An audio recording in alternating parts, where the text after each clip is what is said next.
Electric cars aren't right for everyone, and if you buy one without thinking about it, it might be a nightmare. This is a guide to help you decide whether an EV fits your lifestyle, focusing on usage, charging and costs. Most people's driving fits comfortably within any EV, which is around 20 to 30 miles, whether that's a commute, a school run, or just for going shopping.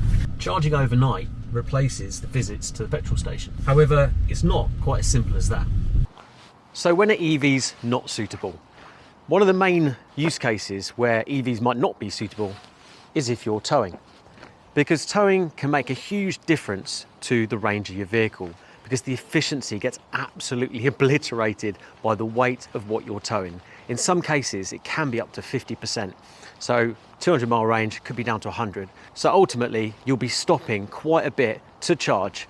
And there is a bit of an issue with that as well, because there's not many chargers out there where you won't have to decouple the horse box, the trailer, or the caravan before you start charging. Although bearing in mind, there are lots of electric vehicles coming out which are capable of towing. And the way that battery technology is going, I don't think it'll be long before it is actually a use case that you can take advantage of. Now, if you're using your car for parcel delivery, you might find that multiple stops and many miles of driving and no time to charge might not be the best use case either. So there's only really two use cases that I believe that aren't suitable for electric vehicles.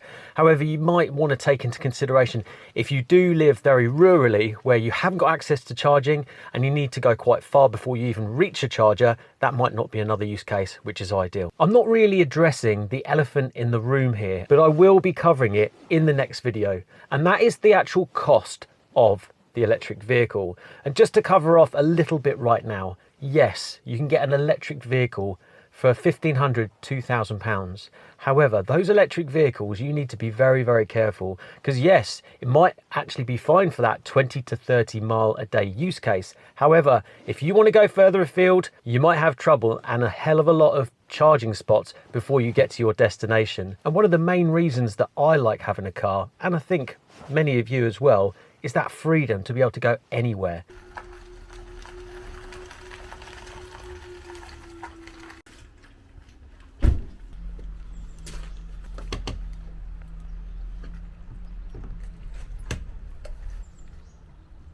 Charging at home is the cheapest and the most convenient charging you can do with your electric car. So if you do have a driveway, you can take advantage of not only charging cheaply at home, but also a night tariff. So you get that electricity cost from around 25p down to about 7 pence per kilowatt hour. So you can charge your car like this, for about £4.50 and do at least sort of 2 to 250 miles. So if you can charge at home, it's a no-brainer, but make sure you factor in the cost of a charger. So what about if you don't have a driveway? Let's say you've got a terraced house or a house without a driveway. What are your options then?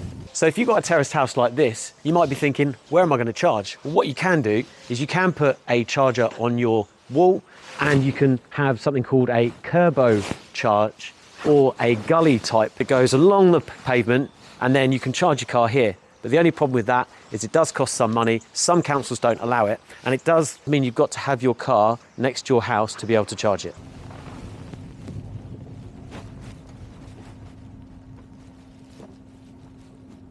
So if you can't have a charge gully or turbo charge, your other option is a public AC charger. But the problem with these AC chargers is they can be quite expensive, and they could be quite far away from where you live. Now, it can be a bit of a potluck when it comes to the price of these. This particular one, which is my most local charger, is 55 pence. But if you can't find a charger that's less than 50 pence, it might actually end up costing you more than a petrol or diesel car. So in that particular charging scenario, it takes more planning and also potentially more cost. So what if you live in a block of flats? So there's no opportunity for a turbo charge or gully charge, and you're reliant on your landlord to put charging in. In this particular use case, you'll have to rely on the AC chargers publicly and also fast chargers at motorway stations and your local area. So it's a similar use case to terrace houses, although a little bit worse. So it can be slow, expensive.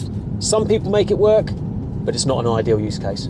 With all these use cases, one aspect that can really help is if you've got charging at your workplace. Generally speaking, if there is charging at your workplace, they'll charge you what it costs them for the electricity, or even slightly less. However, you might be fighting for chargers, especially as the electric vehicle adoption increases.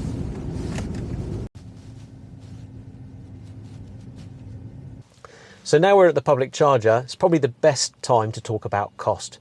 So if you're charging at home, that is the cheapest, especially with the night rate. If you're charging at an AC charger publicly, that's the middle cost. The most expensive cost is DC charging, which is where we are now. But then again, those costs do fluctuate, from Tesla being the cheapest, starting from 22p, up to some operators or charge point operators that can charge up to £1. So on a vehicle like this, which has got a 70 kilowatt hour battery, that can cost £70. But charging at home overnight, it's only a few pounds.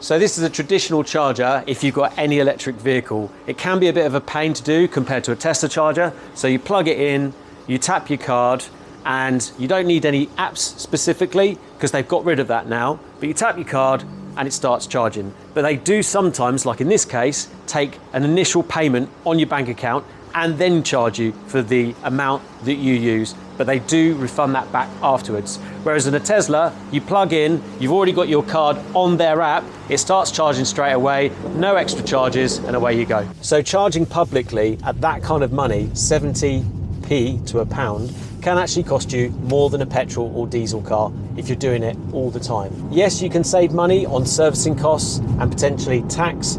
However, it's something to bear in mind if you want to save money or not pay any more money compared to a petrol or diesel car. So just to summarize the whole video, and I really hope you've enjoyed it, it's been useful. There are many use cases where electric vehicles will be just right. You just need to make sure you do the due diligence, the ideal planning, understand your charging, understand your budget, which we'll come on to on another video, and understand what the costs are going to be before you purchase the vehicle, and make sure you check out what the cost of a charger is going to be, because sometimes even if you've got a driveway, there might be additional costs, not just the charger, to be able to fit the charger depending on your house and electric availability.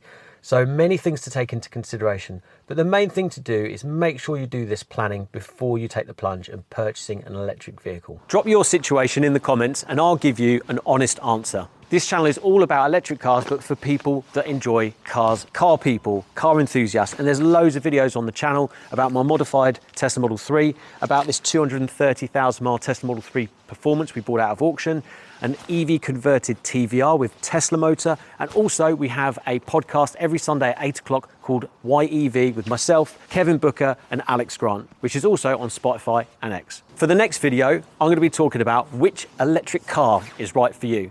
So hit that like and subscribe button, and I'll see you for the next video. Thanks for watching.